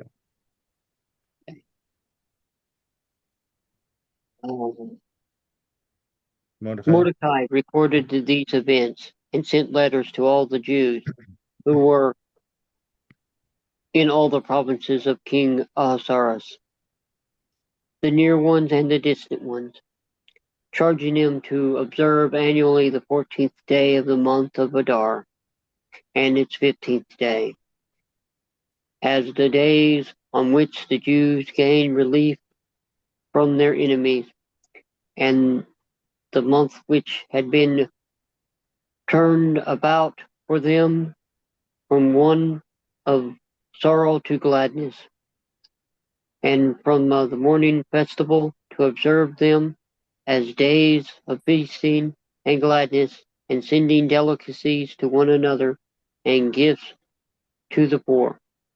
And again, the gifts to the poor is the highest of those commandments, rabbinical commandments. Even if a prophet of Israel gives a commandment, unless it was Moses, it's considered a rabbinical commandment. Rabbinical commandments are connected to the concept of the judges mentioned in Deuteronomy 17. So the authority is given to the rabbinical courts. So even if the rabbinical court has prophets on the court, including, of course, the men of the Great Assembly, Mordecai was one of the founders, he was a prophet. Nevertheless, the decrees were rabbinical. Again, with rabbinical, if a person makes a mistake, there's less atonement required than if it was from the Torah, which explains why Moses didn't say, for example, on the 14th of Adar, you'll have a holiday and it'll be a holy day unto the Lord. Its details to be explained in a later generation, because God wanted it to be a rabbinical law. So if people make a mistake, there's less need for atonement. But it still came through the prophets, and it says about Purim, it's going to be an eternal commandment. Not necessarily the fast of Esther, but the day of Purim itself will be an eternal day of rejoicing. So this is a significant holiday, even though it's technically rabbinical. It's still it was given through the prophets of Israel. Remember, both Mordecai and Esther are listed as prophets of Israel. I still lapse back, and whenever it says 12th month, I think of December. Right. Yeah.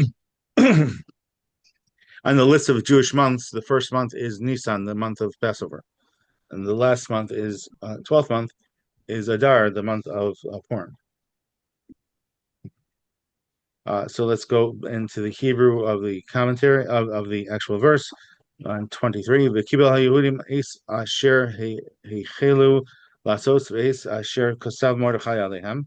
Ki haman ben Madasa hagagi tzorer kol haYehudim chashav al Yehudim abdam v'pil pur hu hagoral humam l'abdam. Uvavoa lifnei hamelech amar im has sefer Yashuv machashavto hara asher chashav al haYehudim al rasho v'salu oso v'espanav al ha'etz. Al kin karu layamim ha'ela purim. Al shem hapur al kin al kol divrei ha'igeres hazos uma ra'u al kacha uma higia alehem. Kimu v'kiblu haYehudim alehem val zaram val kol hanilvim alehem lo yavor lios osim es shnei hayamim ha'ela ki savam v'chiz manam b'chol shana v'shana v'hayamim ha'ela nizkarim v'nasim b'chol dor v'dor mishpacha medina medina v'ir v'ir yemei hapurim ha'ela lo yavru mitoch haYehudim zichram lo yasuf mizaram. Okay, please translate verses 23 through the end of the chapter. Owen. Okay. The Jews undertook to continue that which they had begun, just as Mordecai had prescribed to them. For Haman, son of Hammedatha, the Agagite, enemy of all Jews, had plotted to annihilate the Jews and had cast a pur, that is, the lot, to terrify and to annihilate them. But when she appeared before the king, he commanded by means of letters that Haman's wicked scheme, which he had devised against the Jews, should recoil on his own head. And they hanged him and his sons on the gallows. Therefore, they called these days Purim, from the word pur. And therefore, because of all that was written in this letter, and because what they had seen concerning this and what has happened to them, the Jews confirmed and undertook upon themselves and their posterity, upon all who might join them without fail, to observe these 2 days in their prescribed manner and in their proper time each year. And these days should be remembered and celebrated by every generation, every family, every province, and every city. And these days of Purim should never cease from among the Jews, nor shall their remembrance perish from their descendants. Then Queen Esther, daughter of Abigail, wrote, along with Mordecai, the Jew, with full authority to ratify the second letter of Purim. Dispatches were sent to all the Jews, to the 127 provinces of the kingdom of Ahasuerus, with words of peace and truth, to establish these days of Purim on their proper dates, just as Mordecai the Jew and Queen Esther had enjoined them, and as they had confirmed upon themselves and their prosperity. The matter of the fast and their lamentations, Esther's ordinance confirmed these regulations for Purim, and it was recorded in the book. Very good. Okay, so let's go into some commentaries. First, we're going to go into the Tanakh series, the White Edition. Teresa, verse 22 in the commentary, chapter 9. 22. Okay. As the day on which the Jews gained relief, the celebration was not to commemorate the downfall of our enemies. It is written, rejoice not at the downfall of your enemies. Proverbs 24:7. Rather, the 17. 17. Rather, the celebration is to commemorate the redemption and salvation of the Jews. This is the intent of as the days on which the Jews gained relief. For this reason, the celebration is made not on the day of victory, but on the day of relief. Me'am noise, yeah, the medrash. So this is very important. People shouldn't be as bloodthirsty as terrorists, and they should be happy at God's salvation, not that people had to die. We see that in Ezekiel 18, God doesn't even want the wicked, even somebody who's like a dead person, to die. So certainly, why are we rejoicing when God said that his one of his creations chose the evil path and had to be eliminated? So but we have to show gratitude for the salvation. So therefore, it's a very humble attitude. I saw somebody try to write some sort of a essay saying that Jews should rejoice when the terrorists are killed.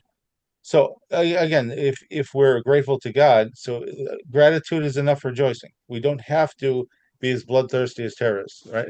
And this Me'am Loez, citing from Proverbs 24:17, influences us to try to be go on a higher road than that. Just be grateful for God's salvation, not the unfortunate and poor choices of people who had to die.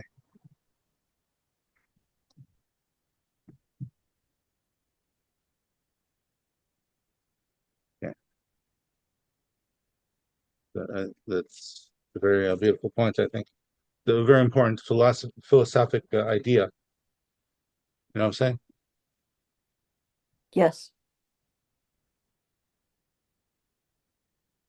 it has to be obvious that we're the good guys. So we shouldn't be just as bloodthirsty as terrorists who are rejoicing over killing the innocent. There has to be a clear difference so that God's honor could better be honored. Now, if we are not rejoicing enough, so then in a subsequent time we could rejoice further. But we shouldn't risk God's honor for the sake of just having a bigger party, enjoying the beer a bit more. So it should be a solemn, holy moment when God saves, not an excuse to be just as rude and crude as the lowest examples of humanity. You got to rein yourself in. Right. And show that we are children of the living God. God is real, and we're trying to uphold His honor. What I Okay. learned, as a teenager in the military on drinking, I just, kept on, getting drunk. Then I just started leaning it in, reining it in. Mhm. Yeah. Well, I'm sure that pleased your sergeant very, very much. So. Yeah. So now there's only 3 verses left in the entire book. I say let's go for it and complete the entire book tonight. Anyone agree to that? Yeah. Willing to? Okay. All right. Let's do it. Woo-hoo! Okay. So chapter 10. Okay. Chapter 10, Book of Esther, verses 1 through 3. Vayasam hamelech Achashverosh mas al haaretz v'yeh hayam. V'chol maaseh takpo ugvuraso ufarashas gedulas Mordechai asher gidlo hamelech halohem kesuvim al sefer divrei hayamim l'malchei madai ufaras. Ki Mordechai haYehudi mishneh lamelech Achashverosh v'gadol laYehudim v'ratzui l'rov echav doresh tov la'amo v'dover shalom l'chol zaro. Okay, please translate verses 1 through 10, Owen. King Ahasuerus levied a tax on the mainland and the islands of the sea. All his mighty and powerful acts, and the account of the greatness of Mordecai, whom the king had promoted, are recorded in the book of Chronicles of the kings of Media and Persia. For Mordecai, the Jew, was viceroy to King Ahasuerus. He was a great man among the Jews, and found favor with the multitude of his brethren. He sought the good of his people, and spoke for the welfare of all his seed. Very good. Okay, so there's 2 commentaries I want to cover. One is at the very end of chapter 9, forgot to cover that, and one is at the end of chapter 10. Okay, so Linda, are you ready? Yes. Okay, so in verse 28, page 42. Yes. Remembered and celebrated, remembered through the reading of the Megillah, and celebrated through the other mitzvos, feasting, gladness, delicacies, and gifts. Rashi, based on Talmud Rushalayim. And these days of Purim should never cease among the Jews, nor shall their remembrance perish from their descendants. Even if other festivals will be annulled, Purim will never be annulled. Midrash. Also, although other holy books may cease to be read, the reading of Megillah Esther will never cease. Talmud Yerushalayim, see Rambam, Ravad, Hill, Megillah 2:18. Yeah, and now, very good. So this is a eternal holiday, eternal book. It's very important. And now let's go to verse 3, the commentary in the blue edition. Read the entire commentary there. Page 45. And found favor with the multitude of his brethren, literally with the majority of his brethren. No person can be accepted by all because of the normal tendencies of envy and rivalry. Ibn Ezra. The Talmud says that some of his colleagues on the Sanhedrin parted from him because, as a result of his involvement in government, he neglected his study of Torah, Megillah 16b. Okay, He so thought the so in other words, they didn't reject him because he interrupted his study when the nation was in danger, but after the nation was in danger, he didn't try to re-achieve the level before that time. He used to be the leading scholar of the nation, and then he became, the urgently needed politician, and then he didn't try to become the leader of the Sanhedrin again afterwards. So some scholars separated themselves from him because they didn't want to start to think like a politician, so to speak. But he was a holy person. It's just that they wanted to maintain the standards of the Sanhedrin at a different level. So, but from a simple meaning, it even if we don't talk about Sanhedrin and scholars of that level, uh, there you look at the nowadays, if you're lucky, a president gets 51% of the vote, right? Often they don't even get 50% of the votes. You understand? So um, it's according to Ibn Ezra, it's normal that it's hard to win the affection of everyone. Just you could get a majority, not everyone. But we see exceptions to this rule in history. Moses went after the rebellion of Korach, right? And Joshua and King David after the rebellion of King Saul, and then also by Mashiach. Uh, all these are examples of people that had complete support of the nation. Now, Mashiach, when he first comes, I mean, there's been a concept of a Mashiach in every generation, right? So it may not be universal at first unless there's immediate miracles or immediate testimony of the prophet Elijah or Moses resurrected and vouching for him. So unless a miracle happens, it's very likely Mashiach to at first have only a majority support, but then eventually he'll be on the level of like Moses and Joshua, where they had full support. Remember what it says about Joshua in the first chapter of the book of Joshua?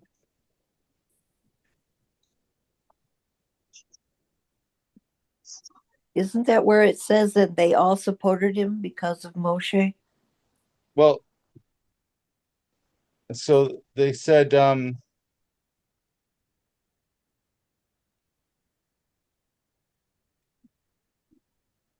they answer. This is chapter 1, verse 16 in the book of Joshua, 16, 17, and 18.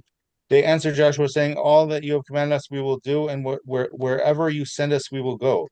As fully as we heeded Moses, so shall we heed you, provided that Hashem your God is with you, as he was with Moses. Any man who will rebel against your utterance and will not listen to your words, and whatever you command him will be put to death. Only be strong and courageous."